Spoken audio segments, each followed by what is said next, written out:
Welcome back to Broncos Beat. Alexis Perry here with Matt Boyer, Cecil, Lammey, and Frank Schwab. Guys, the defending Super Bowl champions are in the Broncos division. And at least on the offensive side of the ball, the Chiefs really didn't experience much turnover, with 10 of their 11 starters returning in 2020. So going toe-to-toe with the Chiefs, what is the Broncos' greatest asset? Is it Vic Fangio's defense in year two, or is it this new look loaded Broncos offense? Well, we've seen the defense being able to keep the Broncos in games against the Chiefs in years past, but think about how many points they scored against the Chiefs last year. They only scored 9 points in 2 combined games against the Chiefs, so the offense has to play better. Now, granted, the second game was in a blizzard. I get it, low scoring, but when you look at the Super Bowl, Patrick Mahomes isn't slowing down, so the Broncos need to get over that 23 or 24-point threshold that we've talked about in the past in order to remain competitive with the Super Bowl champs. Yeah, I agree. It's at some point you got to score. You can't expect the Kansas City Chiefs not to score. They're so good. I think that Drew Lock is going to have to take that jump. This offense, which has so much talent, they're going to have to at some point keep up. Look, the defense is going to have to play well too. Everything has to happen. The Chiefs are a very, very good team. But let's say this too. The Super Bowl hangover hits everybody. We never think it's going to happen, right? The 2017 Eagles, there's no way they're going to have a hangover. The 2018 Rams are way too good to have a hangover. It happens to every team that makes the Super Bowl except the Patriots because they're robots. So I think the Chiefs do regress some, but the Broncos are going to have to get better, especially on offense, because it's a fact of life when you play the Chiefs. You probably are going to have to put up 30, 35, 40 points to win. It was like me opening my curtains to stare at the mountains in the morning. It's a revelation. The Broncos offense is their identity, okay? And that may be difficult for people. Well, they got Vic Fangio, and it's a defensive-minded coach. Yeah. That's fine. But they knew what they had to do, and they had to improve an offense that scored less than 18 points a game. That's why you see all these weapons around Drew Lock. The full commitment to Drew Lock emphasizes that it is the offensive side of the ball that must help take down the Chiefs. All right, let's go ahead and move along to the specifically the LA Chargers, not the San Diego Chargers. Anthony Lynn said last week that Colin Kaepernick would definitely fit into the Chargers system and that they may consider bringing him in for a workout. So the Chargers already look really tough on paper. So how much more of a threat could they be with Cap in the mix?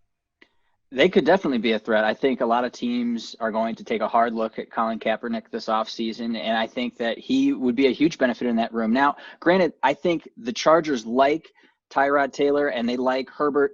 Cam Newton, if you think about Herbert as a starter, I think Cam Newton fits a little bit better with regards to his size, skill set in comparison to Herbert. So I think that, that mix or that group is kind of set at quarterback. The team I'm interested in, though, is we just mentioned them, the Chiefs. I think you think about Andy Reid and what he was able to do with Mike Vick's re-entry into the league back a couple of years ago. I think Kaepernick could be a good fit for the Chiefs, as much as Broncos country would probably hate to hear that. That's a really good point. I had not thought about the Chiefs, I'll be honest. With the Chargers, I think that you brought up Cam, and I agree with him too.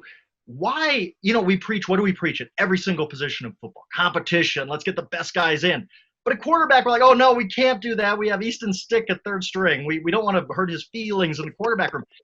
Get the best guys in there. The Chargers have built this thing. They have a very good roster, but they have a lot of questions at quarterback. Why wouldn't they look into Cam? Why wouldn't they look into Kaepernick?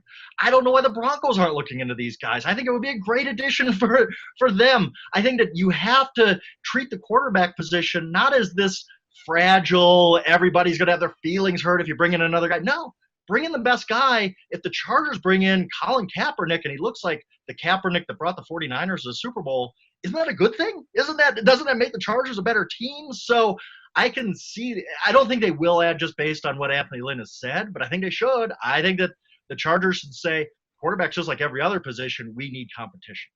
Schwabi, I know you went to Wisconsin. You're wearing the red to prove it today, so on Wisconsin. But don't disrespect the Bison of North Dakota State and Easton Stick because they have a quarterback in Trey Lance next year that could go above Trevor Lawrence. That's a different show. But for this show, the Chargers are really tough, man. They're really tough. They've got receivers. They've got a tight end, Hunter Henry, if he's healthy. They have a great defense, who unfortunately is going to have Chris Harris Jr. out there roaming around as the third corner.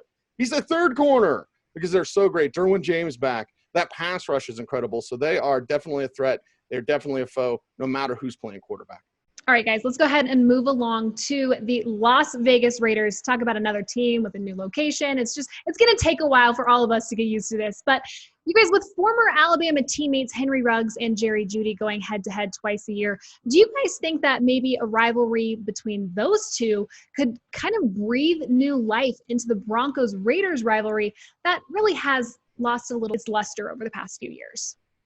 I think there's a lot of love between Jerry Jeudy and Henry Ruggs. As much as, Raiders and Broncos fans don't want to hear that, having talked to Jeudy after the draft, I think he's got a lot of respect for Henry Ruggs, really appreciates his game. And I think they do things a little bit differently. The guy in the AFC West that I'm interested to see go up against Jeudy in a wide receiver versus wide receiver battle is Keenan Allen.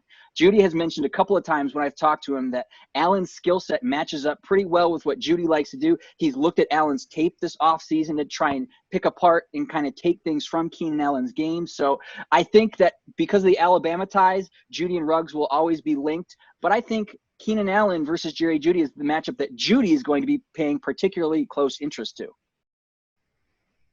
Yeah, I think it's a really fascinating thing, and they'll be always linked because the Raiders took the fast guy. Everybody expected it, right? Let's take the fastest guy on the board. So I think that Judy's a better player, but Ruggs is the kind of guy who impacts a defense. You got to prepare.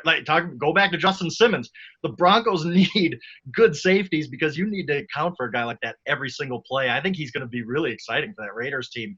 Everything's exciting for the Raiders. New home, new stadium, new everything. It's a brand new day for the Las Vegas. It's still weird. The Las Vegas Raiders. Boo! Yeah, boo for the Raiders and boo for them taking Henry Ruggs over Jerry Jeudy. Jeudy was the best receiver in this draft class. There is no doubt. And this is fun because it reminds me of Julio Jones and A.J. Green. They were high school rivals and then college rivals. And I know they're different conferences, so haven't been NFL rivals. But we get to see this unfold. I mean, who took the better guy? I think it's clearly the Broncos with Jerry Jeudy and that route running ability, those soft hands, that dead leg he's got, it give you the leg, take it away, all these moves. I think Jerry Judy's incredible. Ruggs is a one-trick pony. Now, it's a pretty good trick. Is he Tyreek Hill? No. Is he Darius Hayward-Bay? No. Somewhere in between, something like that.